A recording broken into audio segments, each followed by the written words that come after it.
चिंता में रहले कैसे होई बात हो, कैसे होई बात हो। सारा देव चिंता में रहले कैसे होई बात हो। सोचल पलान वो तो कर देते रहे रद हो। सोचल पलान वो तो कर देते रहे रद हो। कि सब देव चिंता में पड़ले कैसन संकट आइल हो, कैसन संकट आइल हो। सब देव चिंता में पड़ले कैसन संकट आइल हो। महिषासुर के तोहरे हाथे आइल माई बात हो। महिषासुर के तोरे हाथे आइल माई बात हो।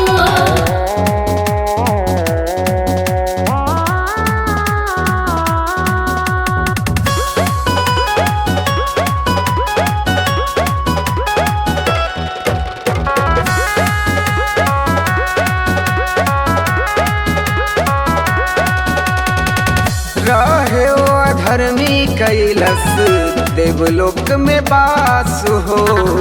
सत पर से उठ गईल सबके विश्वास हो, सबके विश्वास हो। रहे वो अधर्मी कैलस देवलोक में बास हो। सत पर से उठ गईल सबके विश्वास हो।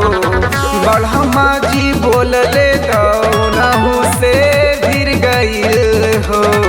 महिषासुर के तोहरे हाथे आइल माई बात हो।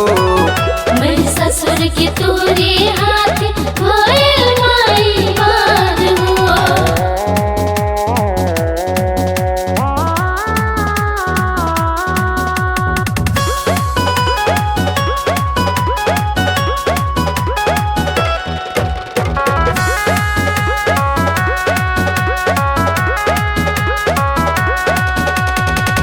विष्णु न शिव जी के कैलस परास हो। एही से नु सारा देवता रहे डरत हो, रहे डरत हो। विष्णु न शिव जी के कैलस परास हो। एही से नु सारा देवता रहे डरत हो। इंद्र जी के शिवास के पीछे लग गईल हो। महिषासुर के तोहरे हाथे आइल माई बात हो। महिषासुर के तोरे हाथे आइल माई बात हो।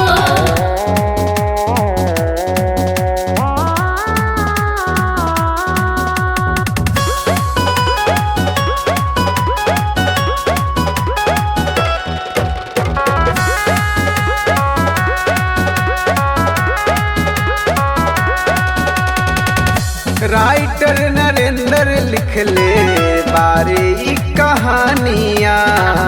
विशाल कुमार गावे माई के भजनिया, माई के भजनिया। राइटर नरेंद्र लिखले बारे ई कहानियाँ। विशाल कुमार गावे माई के भजनिया। अभिषेक चिंटू के मनमा गद गद हो गईल हो।